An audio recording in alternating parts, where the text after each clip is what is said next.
तो दोस्तों, अगर आप बीएड पाठ्यक्रम के किसी भी वर्ष में किसी भी सेमेस्टर में एनरोल्ड हैं, आपको कोई समस्या हो रही है आपके कोर्सेज को पूरा करने में, नोट्स बनाने में, आंसर कैसे लिखना है या किसी प्रकार की भी समस्या, असिस्टेंट और गाइडेंस या 1-to-1 इंटरेक्शन के लिए आप मेरे बैचेस को ज्वाइन कर सकते हैं।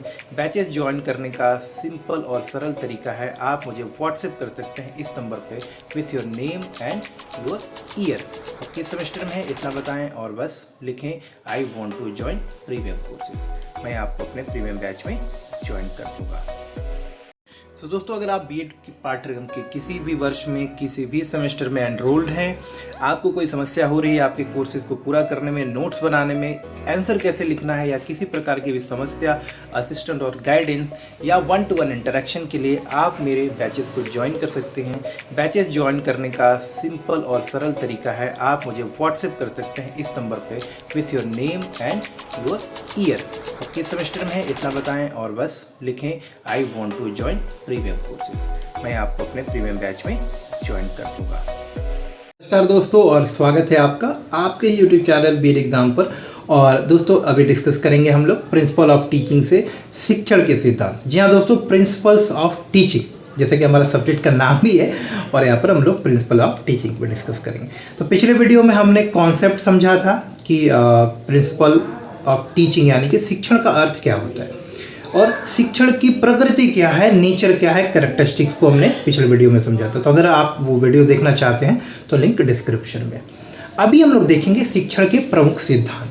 तो देखिए दोस्तों, सबसे इम्पोर्टेंट है कि कोई भी शिक्षण की प्रक्रिया जो होती है वो एक निश्चित लक्ष्य की प्राप्ति के लिए होती है, उसका एक निश्चित उद्देश्य होता है। तो प्रिंसिपल ऑफ डेफिनेटनेस ऑफ ए गोल और ऑब्जेक्टिव, ये सबसे प्रमुख जो है एक तरह से आप बोल सकते हो लक्ष्य होता है।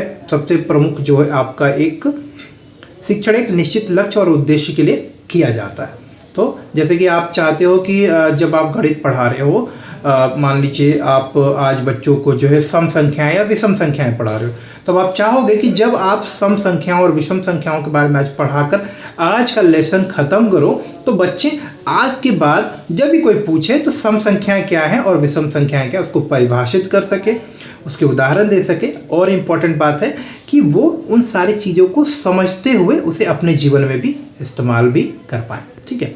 दूसरा, शिक्षण के मनोवैज्ञानिक सिद्धांतों पर आधारित होना चाहिए। जैसे कि आप सबको पता है कि आपको पता है कि बच्चे जो है प्रयास के द्वारा सीखते हैं, गलतियां करके सीखते हैं, बच्चे पुनरावृत्ति से सीखते हैं। बच्चों को अगर आप प्रेरित करते हैं यानी कि रीइंफोर्समेंट देते हैं तो बच्चे सीखते हैं। आप पैवलोव के कंडीशनिंग थ्योरी को इस्तेमाल कर सकते हो, स्किनर के ऑपरेंट कंडीशनिंग को इस्तेमाल कर सकते हो, आप जो है गार्डनर के जो मल्टीपल इंटेलिजेंस के थ्योरी को इस्तेमाल कर सकते हो। तो बहुत सारे जो मनोवैज्ञानिक सिद्धांत हैं आपको उनका भी ध्यान रखते हुए शिक्षण करना है। तो शिक्षण के मनोवैज्ञानिक सिद्धांतों का ख्याल रखते हुए शिक्षण की पूरी प्रक्रिया को की जाती है। उसके अलावा principle of motivation and interest, पूरी शिक्षण की प्रक्रिया में आपको शिक्षण कुछ इस प्रकार से करना है कि बच्चे पढ़ने के लिए हमेशा प्रेरित रहे। आपको छात्रों को या अधिगमकर्ता को प्रेरित भी रखना है और साथ ही साथ छात्रों को इस बात के लिए आपको मतलब इस तरह का वातावरण क्लासरूम में बनाना है, इस तरह का कंटेंट आपको प्रदर्शित करना है, या आपकी वाक कुशलता या आपका क्लासरूम इतना अच्छा होना चाहिए कि बच्चों की आपके क्लास में या आप जो विषय पढ़ा रहे हो उसमें उनकी रुचि बढ़े। तो इस बात का पूरा ख्याल रखा जाना चाहिए, इस सिद्धांत के ऊपर काम करना चाहिए। पुनरावृत्ति एवं व्यायाम का सिद्धांत, देखिए मैंने आपको पहले बोला कि अभ्यास, principle of repetition and exercises, अर्थात कि जो शिक्षण की पूरी प्रक्रिया होती है इसमें हमें पूरा इस बात का ख्याल रखना चाहिए कि चीज़ों का अभ्यास करके ही हम जो है चीज़ों को बेहतर तरीके से समझ पाते हैं, अपनी गलतियों को सुधार पाते हैं। और इम्पॉर्टेंट बात है, जब हम प्रयास करते हैं तो हम चीज़ों को बेहतर कर पाते हैं, क्योंकि हर बार हम कुछ नया करते हैं तो जो चीज़ें हम बेहतर करते हैं उसमें हम निपुण होते हैं।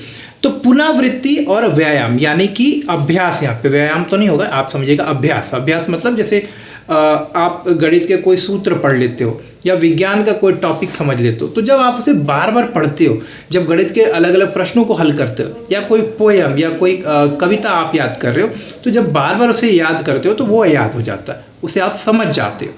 तो पुनरावृत्ति और अभ्यास से आप जो है चीज़ों को बेहतर सीख पाते हो, समझ पाते हो। तो इस बात का भी ख्याल रखा जाता है शिक्षण करते वक्त कि चीज़ों को आपको भी रिपीट करना है, आपको भी बच्चों को उनका अभ्यास कराना है जो चीज़ आप पढ़ा रहे हो।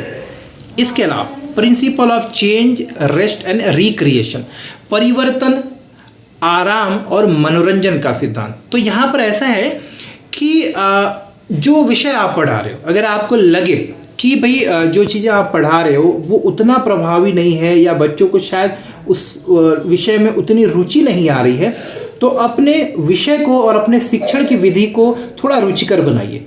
आप क्या करिए कि कुछ नया उदाहरण लीजिए, कोई अलग तरह का शिक्षण साधन ले लीजिए, टीचिंग एड्स को बदल दीजिए, कुछ वीडियो दिखा दीजिए, एनिमेशन दिखा दीजिए, कोई गेम खिलवा दीजिए, कुछ भी करिए जिससे कि बच्चों का उस विषय में रुचि भी बने। और इम्पॉर्टेंट बात है कि बच्चे जब इंजॉय करेंगे, जब बच्चों का आपकी क्लासरूम में एक सौहार्दपूर्ण वातावरण मिलेगा तो वो अच्छे से सीखेंगे। तो पढ़ाने के दौरान में निरस्ता को दूर करने के लिए बीच बीच में आप एक शिक्षक के रूप में चाहे तो क्लास की बोरियत को दूर करने के लिए एक छोटी सी कोई चुटकुला बोल सकते हैं, मजाक कर सकते हैं, लेकिन लय नहीं टूटनी चाहिए। तो इस तरह का ध्यान रखना है, या कुछ भी ऐसा करिए जिससे कि वो बोरियत दूर हो, क्लास में मनोरंजन रहे, प्रेरणा बनी रहे कि आप जो पढ़ रहे हो वो पढ़ने में मज़ेदार लगे। तो अपने विषय को रोचक बनाने के लिए आप कुछ भी कर सकते हो जो कि एक तरह से योग्य है, जो कि पढ़ाने की प्रक्रिया को और ज़्यादा प्रोत्साहित करे, समर्थन करे।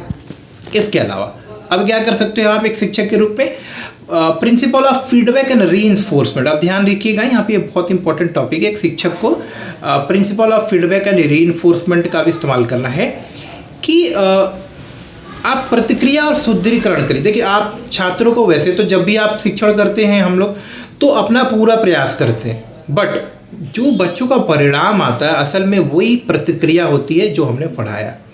आप कितना भी प्रयास कर ले, अगर आपके बच्चों का प्रदर्शन अच्छा नहीं है तो वो कहीं ना कहीं हमारे लिए एक तरह से फीडबैक है, वो हमारे लिए एक तरह से प्रतिक्रिया है। तो उससे एक तरह से प्रतिक्रिया लेके हम उसको एक तरह से एक सुझाव के रूप में लेकर अपनी पूरी प्रक्रिया में आवश्यक बदलाव कर सकते हैं, कुछ नए तरीके का इस्तेमाल कर सकते हैं जिससे कि हम सुदृढ़ीकरण करें, रीइंफोर्समेंट करें, छात्रों को भी रीइंफोर्स करें, यानी छात्रों के सीखने की प्रक्रिया को भी हम रीइंफोर्समेंट दें, सुदृढ़ीकरण करें, और अपने पढ़ाने की प्रक्रिया में भी हम लोग सुदृढ़ीकरण यानी कि बदलाव लाएं जाकि और बेहतर हो पाए।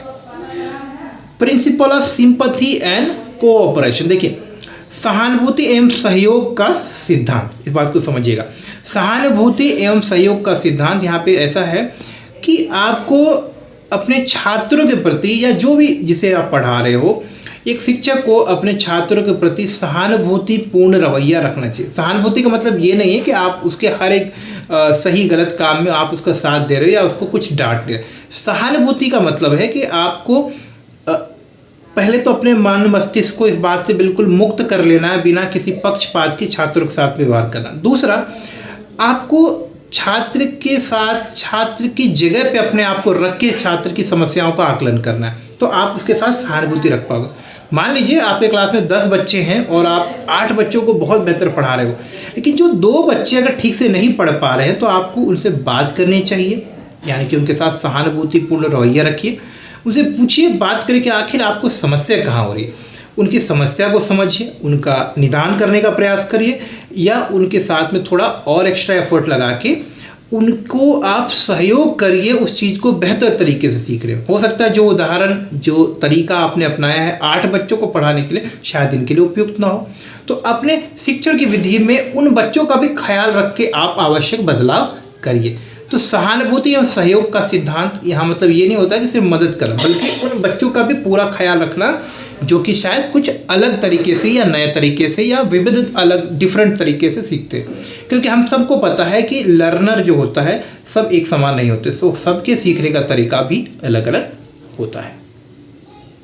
Principal of providing training and senses, देखिए training and senses, training of senses होगा तो प्रशिक्षण इंद्रियों, देखिए इंद्रियों को प्रशिक्षित करने का। आप सबको पता है एडगर डेल कॉन्सेप्ट, अगर आपने पढ़ा होगा तो आपने पढ़ा होगा कि एडगर डेल कॉन्सेप्ट में समझा है कि जो आप सीख रहे होते हैं उसमें हमारे इंद्रियों का कितना प्रमुख, यानी कि जो सेंसेस होते हैं आँख, कान, नाक, और सुनना, बोलना, इन सारे का बहुत महत्वपूर्ण योगदान होता है। तो आप इंद्रियों को प्रशिक्षित करिए या इंद्रियों को व्यस्त रखिए शिक्षण की प्रक्रिया के दौरान। यानी कि बच्चों से प्रश्न पूछेंगे तो वो कान से अलर्ट रहेंगे, लिखवाइए और पूछिए तो वो आपसे एक्टिव रहेंगे, वो देखते रहेंगे लगातार, खड़े कर दीजिए तो और पूरा अलर्ट रहेंगे। तो मतलब आप सभी इंद्रियों को व्यस्त रखिए, सभी इंद्रियों को एक्टिव रखिए।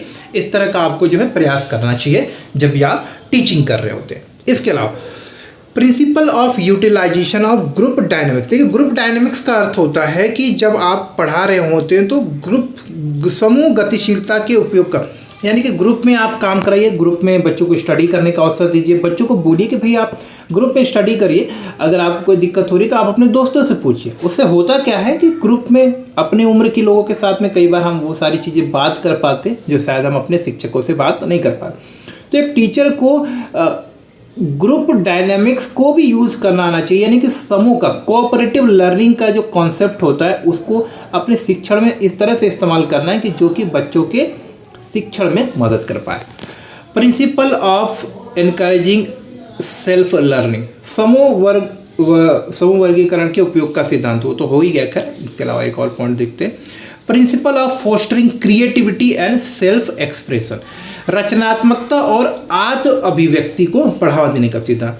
जब आप पढ़ा रहे हो तो आपको इस बात का पूरा ख्याल रखना है कि आपको तो पता है, तो इसका मतलब आप पढ़ा रहे हो लेकिन सीखना आपको नहीं, छात्रों को।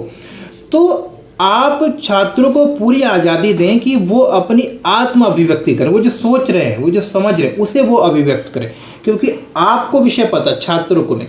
तो उन्हें अभिव्यक्ति की पूरी आज़ादी दें। और साथ ही साथ अगर बच्चा आपके बताए गए तरीके से, कुछ नए तरीके से, लेकिन सेम ही काम कर रहा है या उस विषय पर अपना विचार रख रहा है, तो बच्चों के अंदर जो रचनात्मक सोच है, नए आइडियाज़ है, उनको आप दबाइए नहीं बल्कि उनको प्रोत्साहित करिए। होता है सही में कुछ नई बात पता चल जाए।